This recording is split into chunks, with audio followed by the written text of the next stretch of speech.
UNLV.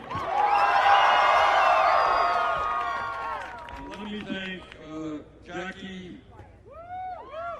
and Mike Snow and Licky Lee, Mario Arias, Emily Museo. Give it up for Corey Bush and Amy Regla for their remarks.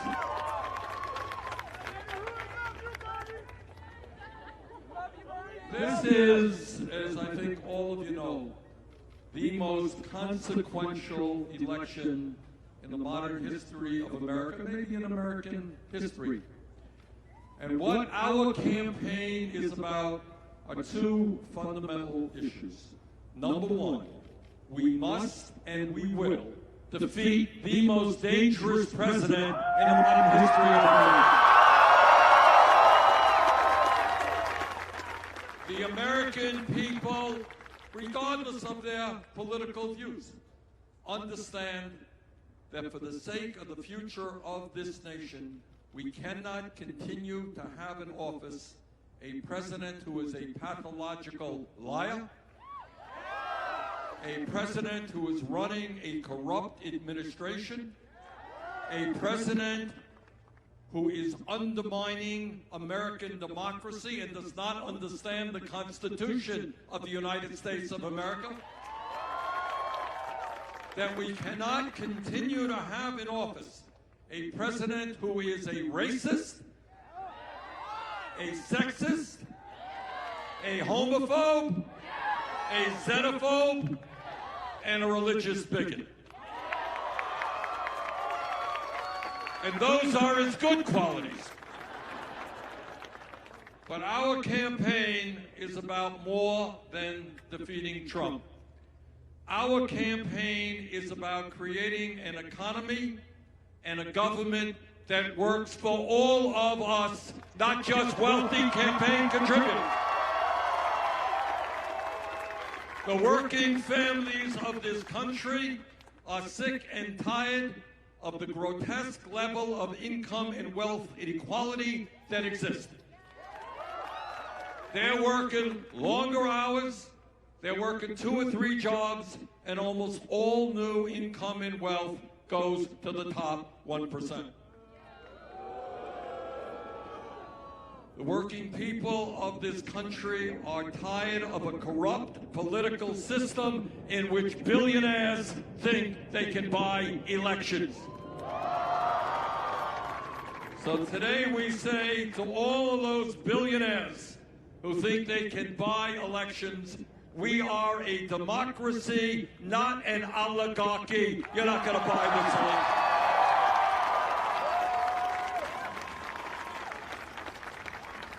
And the reason that we are going to win here in Nevada with your help, the reason that we're going to win the Democratic nomination with your help, the reason that we're going to defeat Trump is because we have an agenda that speaks to the needs of working families, not the billionaire class. And our agenda is not complicated. It says that if you work 40 hours a week, you should not live in poverty. We're going to raise the federal minimum wage $15 an hour. It says to women that we're going to end the absurdity of women making 80 cents on the dollar compared to men, equal pay for equal work. It says to the millions of workers who want to join unions to get better wages and working conditions, we are going to make it easier for you to join unions, double union membership in 4 years. It says to the young people of this country, you should not have to go deeply into debt in order to get a higher education.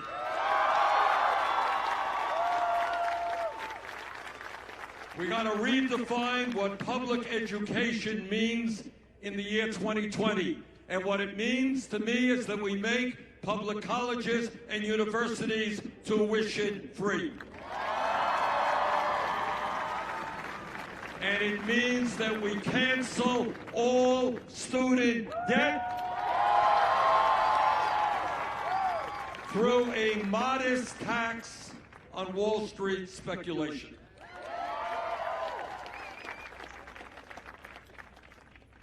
And when we talk about an agenda that works for working families, it means that we are going to end the international embarrassment of being the only major country on earth that does not guarantee health care to all people as a human right.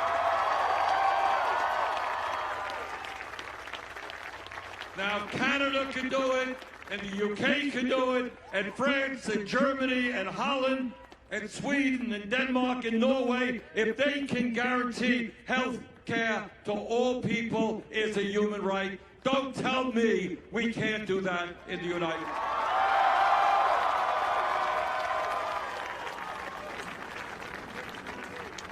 The function of a rational and humane healthcare system is to provide quality care to all, not to make billions in profits for the insurance companies and the drug companies. The American people are sick and tired of paying by far the highest prices in the world for prescription drugs. We are paying, in some cases, 10 times more for the same exact medicine as is sold in Canada or in other countries. So we got news for the drug companies. We're going to end their corruption, their price fixing, and their greed. In America, we are no longer going to pay the highest prices in the world for prescription drugs.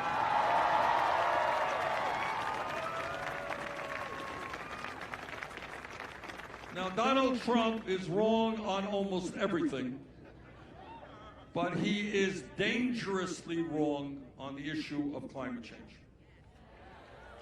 So today we tell the President, Mr. President, climate change is not a hoax.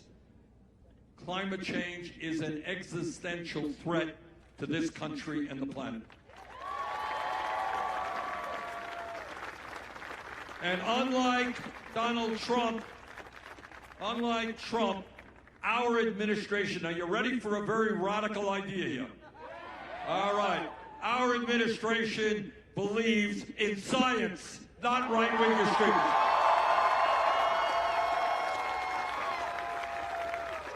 And as all of you know, sad to say the President does not, but you do know, that the scientists are telling us that the crisis of climate change is even worse than they had previously thought. And what they're telling us is we are going to have to act in an incredibly bold and aggressive way to transform our energy system away from fossil fuel to energy efficiency and sustainable energy as quickly as we possibly can.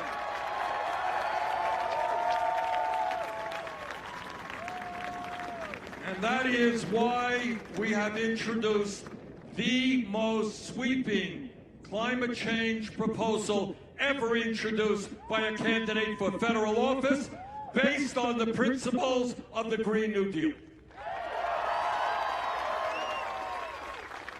And what that means is we can create up to 20 million good-paying union jobs as we move away from fossil fuel to sustainable energies and energy efficiency. And here in Nevada, you got a very precious natural resource. It's shining on us right now. This state should be a leader in the country in terms of solar energy. And when we talk about an agenda that works for working families, we are going to completely reform a broken and racist criminal justice system.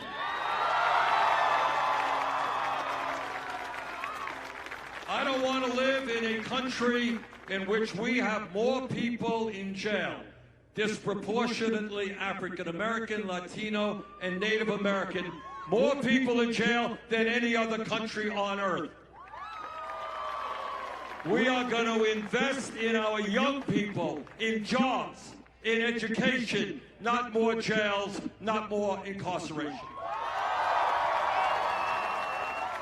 We are going to end private prisons and detention centers. And we are going to end the destructive war on drugs. On my first day in office, as an executive order, we can legalize marijuana in every state in this country.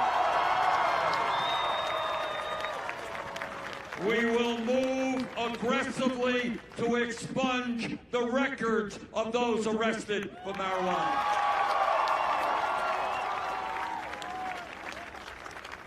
And when we talk about broken systems, we're also going to end a broken immigration system.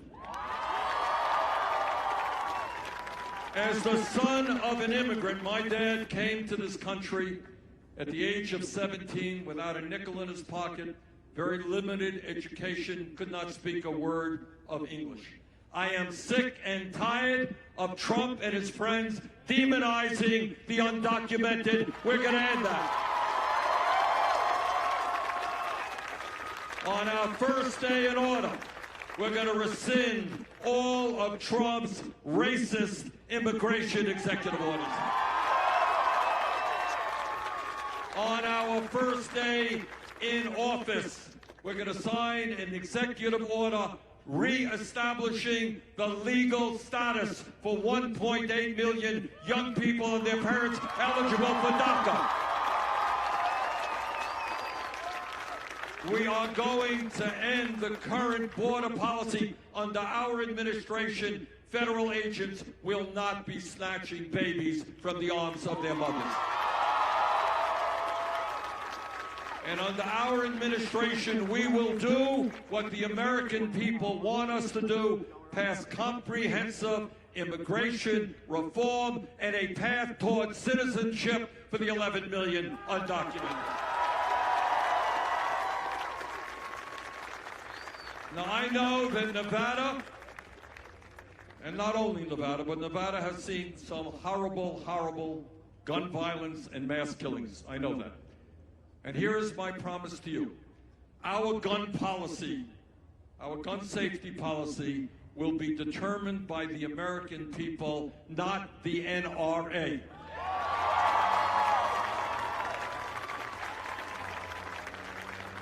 And that means we will have universal background checks. People with violent past should not be owning guns.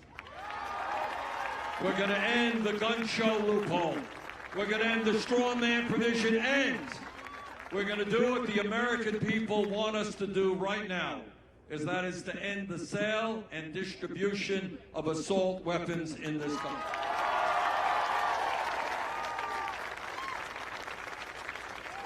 So, here we are at a pivotal moment in American history.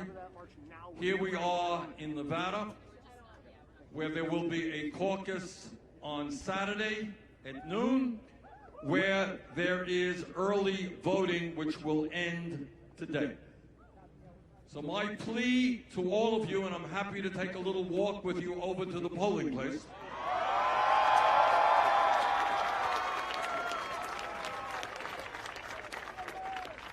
and that is, let us have, in this Nevada caucus, let us have the largest turnout that the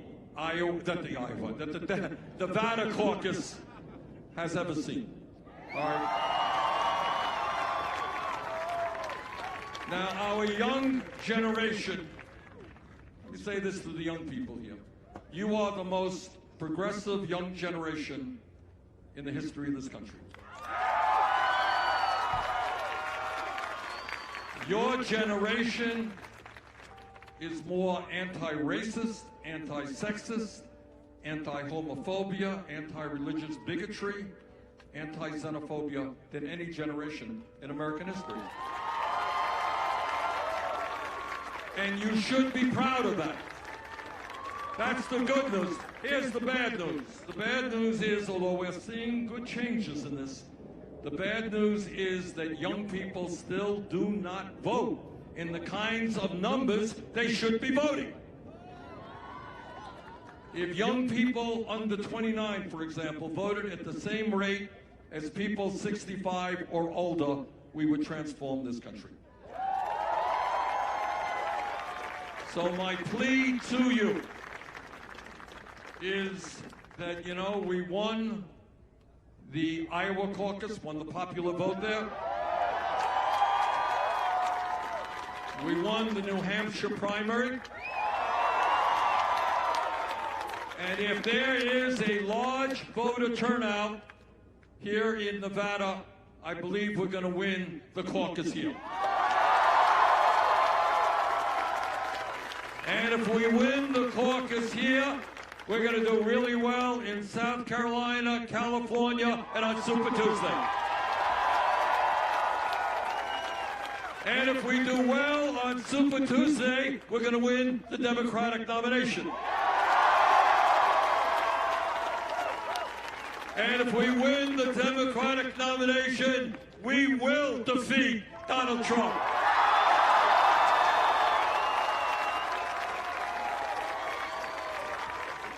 So let us do everything that we can. I hope that some of you will be able to vote this afternoon. If not this afternoon, come to a caucus on Saturday. But let us have a huge voter turnout. Let's win here in Nevada. Thank you all very much.